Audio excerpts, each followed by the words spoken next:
Hey there, Andrea Moranville here, Sweet Little Baker. I am so excited to share with you a feast for Father's Day. Now, this is an entire day of food. We're foodies in our house and we love to eat really good food. And I know on Father's Day, my husband is going to really want some really yummy food. So I put together an entire day spread that I know he's going to love. And the best part about each of these recipes that I'm going to share with you is that it's great all year round. So yeah, it's perfect for Father's Day, but guess what? It's also great in the dead of winter when it's super quiet and you want a really hearty meal. It's great for a summer picnic. This is a great all-around versatile meal that everybody will love. And I'm highlighting some really great product here from Liberty Tabletop that I know you're going to love that actually made my day a lot easier because I knew that the food was going to come out superb. And then I'm going to plate it up and show you how beautifully it looks on some of their tableware. And I've got a surprise that I know Dad will love in one of their flatware. They have some amazing stainless steel flatware that I'm going to share with you. A little bit of a surprise for that maybe wild side of maybe somebody who likes a really eclectic piece of flatware. So let's get going. I'm going to take you right through the day from breakfast to dinner, but let's call it brunch really, because I know in my house my husband's going to be sleeping in and he's not going to be getting up super early for breakfast, but when he gets up he's going to have a really great meal, breakfast waiting for him. That, by the way, was pretty easy to put together because, let's face it, I love being in the kitchen, but I also like making things a little bit easy also. So I'm going to show you some really great tips that I do with this meal. So let's get started. So first and foremost, I know bacon. Don't you love it? I love bacon. I know breakfast morning, my husband is going to want bacon on Father's Day. So yeah, I'm going to show you how I make bacon at home because you can stand over a stove and you can make bacon standing over a skillet. However, years ago I found that putting bacon on a baking sheet and popping it in the oven at 400 degrees is so much easier. I don't have to stand over the stove. I can pop it in the oven and I can go about doing other things in the morning and then come back to it and it's going to be fantastic. So I'm going to show you how I do that. The best part about doing it this way, you can lay your bacon out the night before. Cover it with a sheet of saran wrap, throw it in the fridge. It makes it even easier in the morning. All you have to do is take it out of the fridge and pop it in the oven. Now, if you want to kick it up a notch, like I know I do at my house sometimes, you can take your bacon, have a flat sheet on the bottom of the pan, and then you've got this goal. Sriracha is one of those condiments that is pretty much on almost every dinner table, lunch table, breakfast table. We love sriracha in our house. Anything with spice and heat, you can add, but you know my husband's going to love it. So I have in here a mixture of sriracha and brown sugar. I'm going to go ahead, now you can do this with anything. If you want to just do brown sugar, if you want to just do a glaze of honey, if you want to do maple syrup, you don't have to make it spicy, but just think about ways that you can kick up that, that bacon and make it really nice. This time I'm going to do a sriracha and brown sugar bacon. Now, all of these recipes are online. You can go to either Liberty Tabletop and they have listed my recipe, or you can go to my website, andreamoranville.com, and you can get the entire recipe as well. Now you can see all I'm doing is I'm putting a really thin coat of this sriracha mixture on the bacon. It gives it such a really great flavor, not super spicy because I'm not using a ton, and that brown sugar is going to caramelize that bacon and make it really nice. I like my bacon a little bit crispy and burnt. If you don't, that's okay, you're just going to cook it less than I do. So, as you can see, I put a very thin coat on here. All I'm going to do is put this in the oven. And then in 10 minutes, I'm going to take tongs and I'm going to flip it and I'm going to baste the other side. It's that easy. And you've just gone and you've taken your bacon and you've made it into an even better meal. Now, why do I like doing it this way? Because when I'm making my eggs, which I like to do as a frittata style in the oven-baked eggs, you can bake them at the same time. It makes life so much easier. So I'm going to set this aside because for the miracle of this video, I already have the bacon done. So as you can see, this is super dark and caramelized, but that's the way I like it. If you don't like it this dark, don't make it this dark. I had a piece earlier, it was absolutely delicious. Super nice hint of heat, but not overpowering.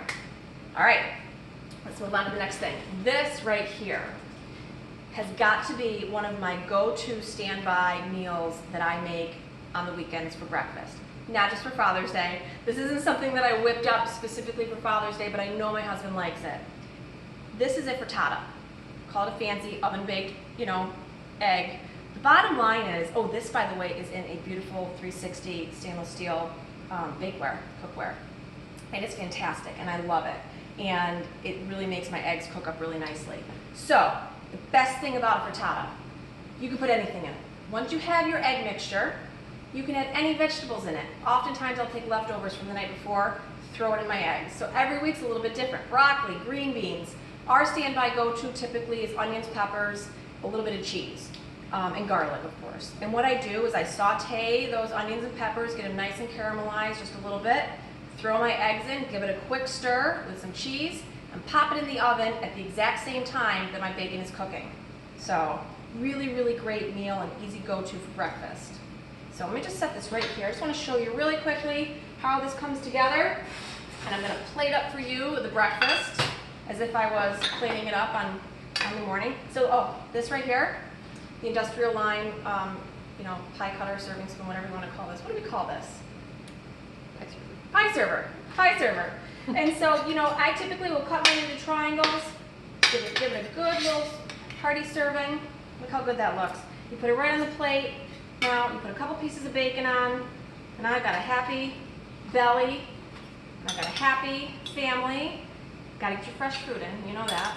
And then if you're anything like us in our house, these eggs will get an added dose of sriracha added right on. So, there you go. Easy, quick breakfast from start to finish. And here's the thing about this. Yeah, we're not gonna eat all these eggs in one day. So, what do? These eggs, yeah, it was great for Sunday morning, but guess what? We're gonna eat eggs all week. So I will portion it out, put it in a Tupperware, pop it right in the fridge, and then we have an easy go-to breakfast during the week that we know is gonna be nice and healthy for us during the week to start our day off.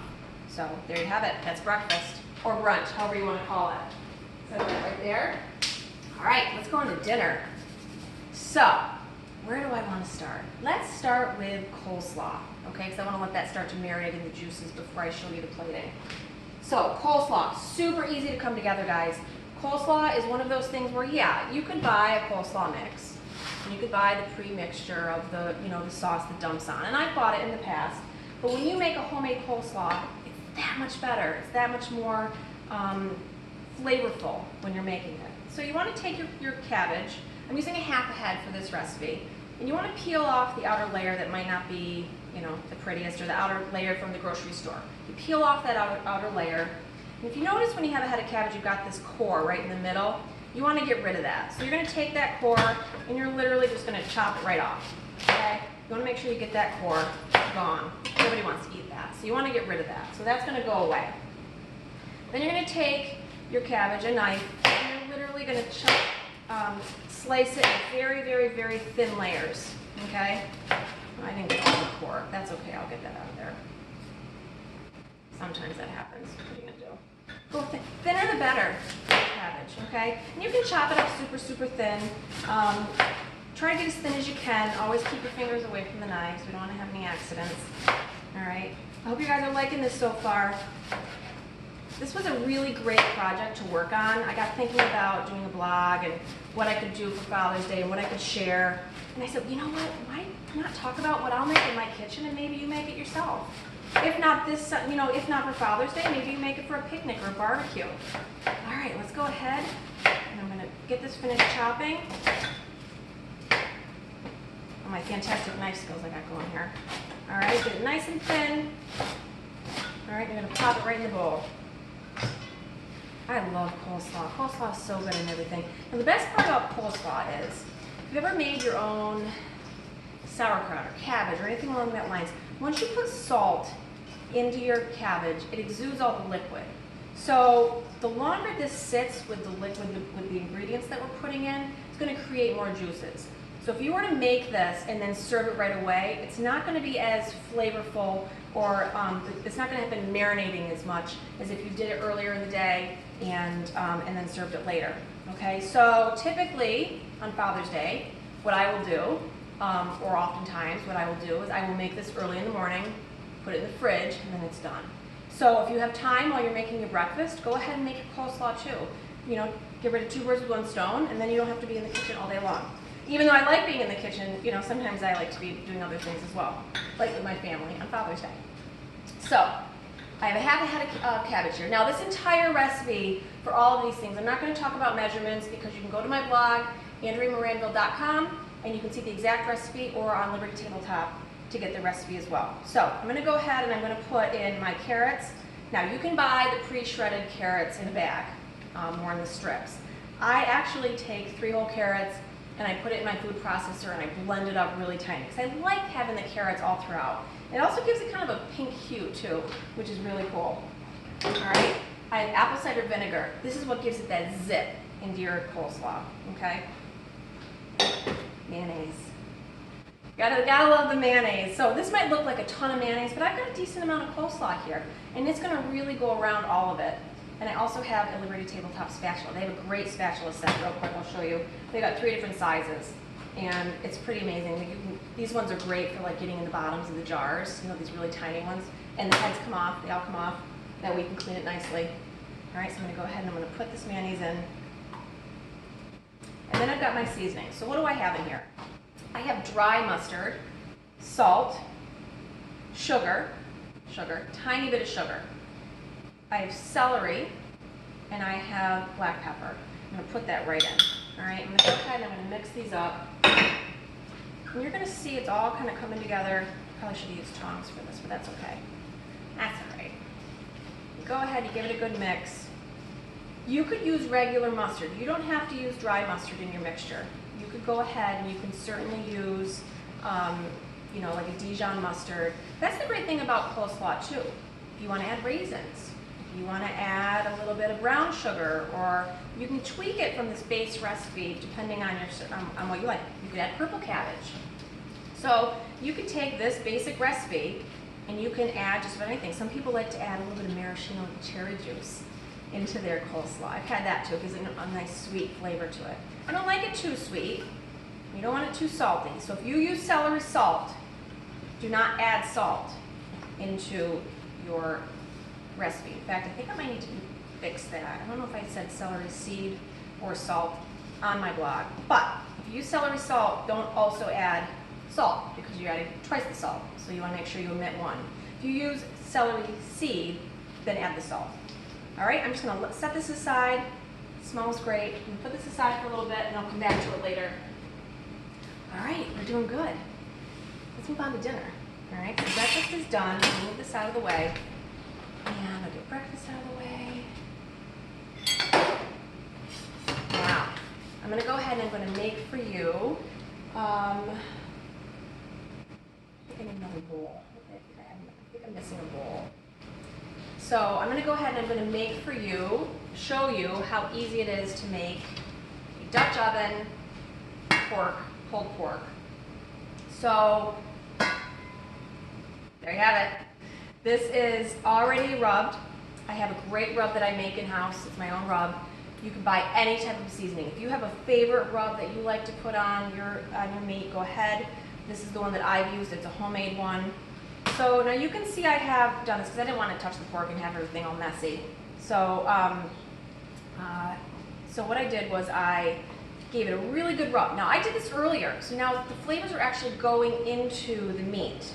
And I have it in the bowl, but if I were to make this, I would have this in a separate bowl. I would put olive oil in the bottom of this Dutch oven, put it on the stove top, on medium-high heat, let that oil get really nice and hot, and then I would go ahead and I would sear the outside of each side. So every like minute or so, you give it a turn. Not even that long because the seasonings are going to burn really, really quickly. The last thing you want to do is char the outside of this. You want to sear it because what that does is that seals in the juices in the meat. And then you go and deglaze the pan with a liquid. Now I have in here chicken stock and orange juice. You can have just about any flavors you want. You want to bring that liquid about halfway up the pot. You want to seal the top off, and then you're going to pop that in the oven at 300 degrees. And you're going to let this cook nice and slow for about 3 to 4 hours. This is a really easy way, and you can certainly do this in a crock pot in the exact same way I just did. But that takes a really, really long time. This means 3 to 4 hours, you actually have a really great home-cooked meal, and it's not that much work. Now, I'm not going to go ahead and put the juice in because I actually want to sear this off before I put it in the oven. But this is the Vapor Lock 360 cookware, so this is going to seal up really nice. It's going to go in the oven. It's going to be beautiful. The house is going to be smelling great. Awesome. So I'm going to go ahead and I'm going to put that aside. I just want to show you how that works. Now, after 3 to 4 hours, what you're going to do is you're going to take out, you're going to take a fork, and you're going to go ahead and you're going to see if it pulls very tenderly into the pork. If it does, it's ready. Take it out of the oven. If it's not, keep it in the oven for maybe another half an hour, maybe another hour, depending on how large the roast is, the pork roast. If it's a really big one, it might take a little longer to bake or to cook off. So you're really going to have to judge it. The really good judge is to see, does it shred apart really easily with a fork? Then you're going to let it cool slightly. Now, a lot of juices are going to have liquefied in the bottom. You're not making pork soup, right? You want to make pulled pork. So I will take it out of the pan, put it on a baking sheet or on like a cutting board, and I'll take my 2 forks and I'll go ahead and I'll shred that. When you're done, you will have what looks like this. Okay? Now, you will notice, Andrea, you didn't put any barbecue sauce on it yet. You didn't cook it in the barbecue sauce. No. I personally don't care for the way that barbecue sauce goes on ribs or anything while it's cooking. I feel like it changes the whole flavor. So I like to put that on afterwards. So I have here just my own, homemade barbecue sauce. Any jar of barbecue sauce will work. Then you go ahead and you flavor it how you want. You give it a nice toss, and then you've got a really great pulled pork. Here's the best part about this pulled pork. We're not going to eat all this on Father's Day. Okay? I'm going to portion it out. I'm going to put it in the freezer. And then guess what? We have meals extending on. So I'll probably get 3 or 4 meals out of this beyond Father's Day. So that's my pulled pork. So that's a really easy way to do it. So I just want to show you that. The next one I'm going to do is the cornbread, but I am missing a bowl, so bear with me. I'm going to go grab one real quick.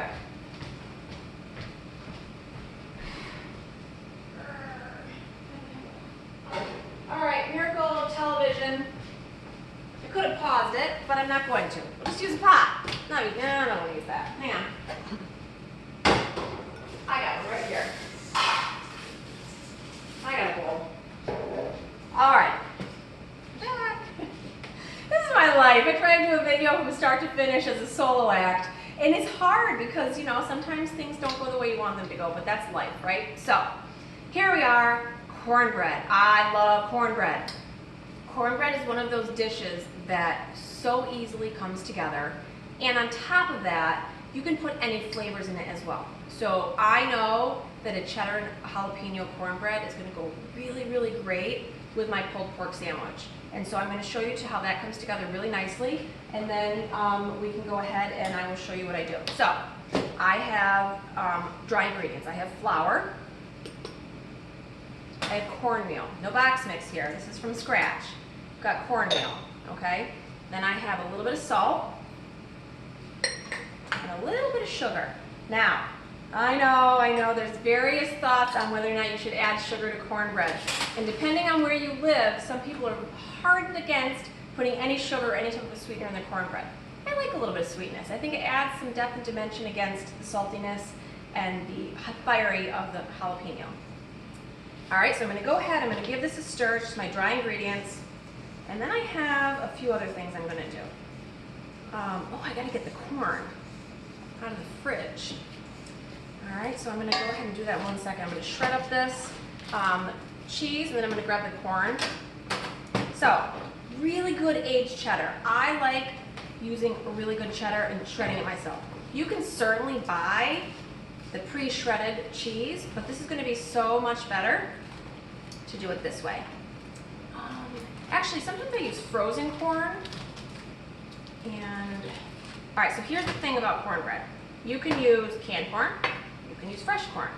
You could use frozen corn. Oh, that's where I have my corn. It's in the freezer. 1 second.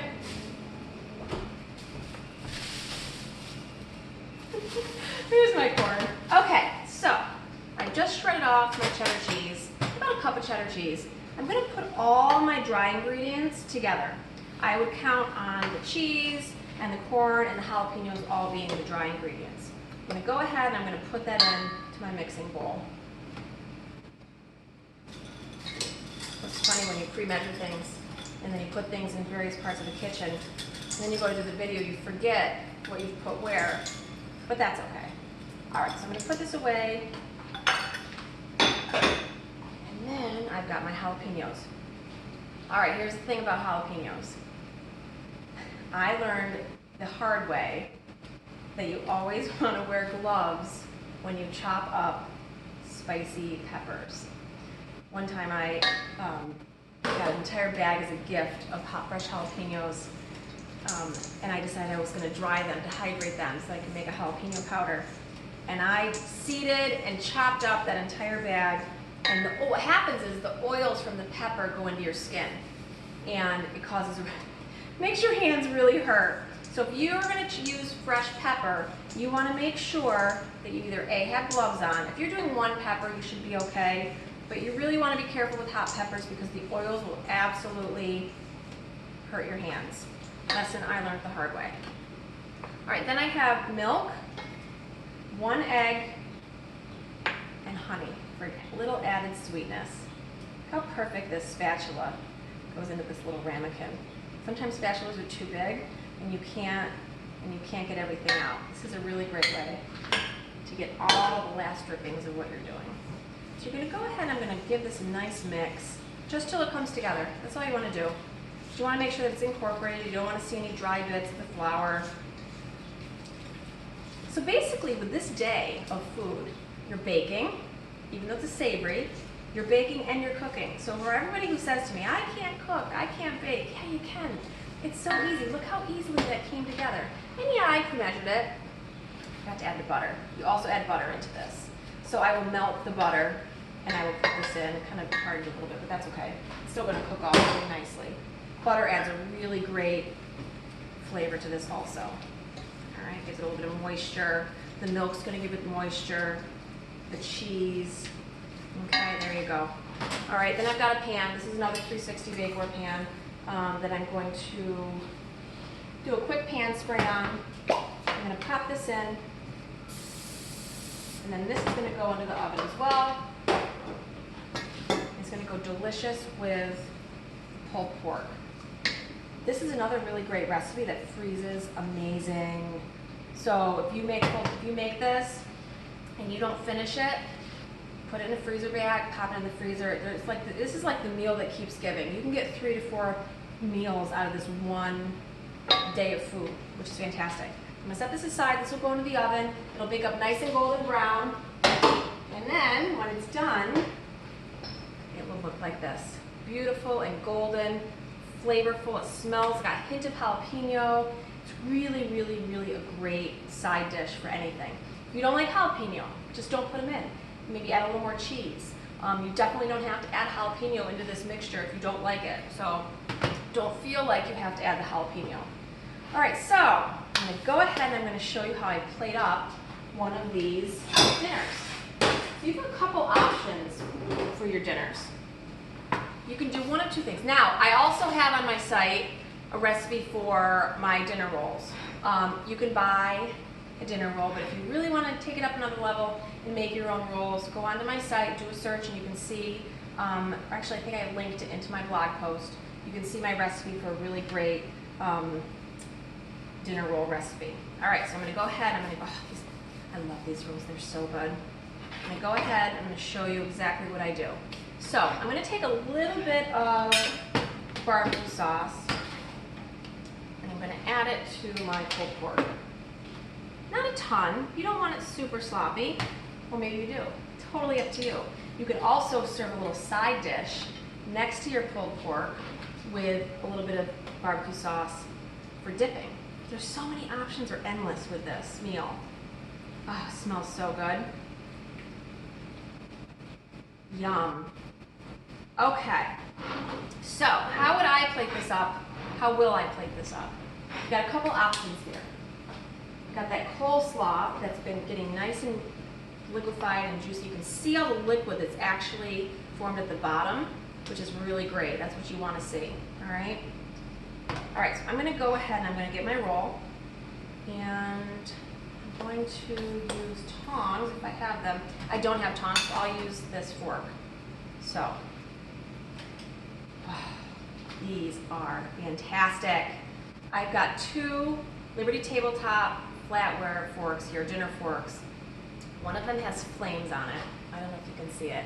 If you can't see the detail in this fork, I want you to go to Liberty Tabletop's website and really get a good look at this fork. This is a fantastic fork for anybody who has a little bit of an edge, that really wants to take their dinner experience up to another level. My husband would just love these.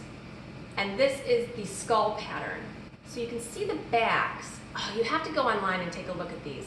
The detail work in these forks are phenomenal. So we got a flame and we have a skull, and they are fantastic. So I have to use one of them because I gotta plan at my dinner, and I didn't plan ahead with tongs. Sometimes I think I have everything set up for the videos, and then I don't. So I'm gonna go ahead and I'm gonna put, actually I'll just use my hands, and maybe I can find a dish rag somewhere. Look at that. Get a nice big bed of coleslaw for this to sit on.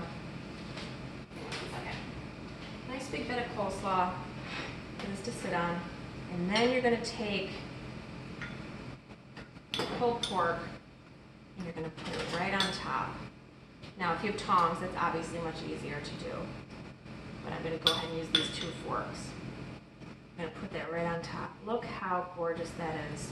You can add more sauce. Now, if you want to take this up to an even spicier level, go ahead and add some sliced fresh jalapeno on top, or some pickled jalapeno. You can add a tomato. There's so many things you could do this. Then you're going to go ahead and you're going to put this right on top, and you can see it's a pretty awesome looking sandwich. Now, how would I do this? I'm going to put 2 pieces of cornbread right next to it. There you go. You can add some baked beans. This is a really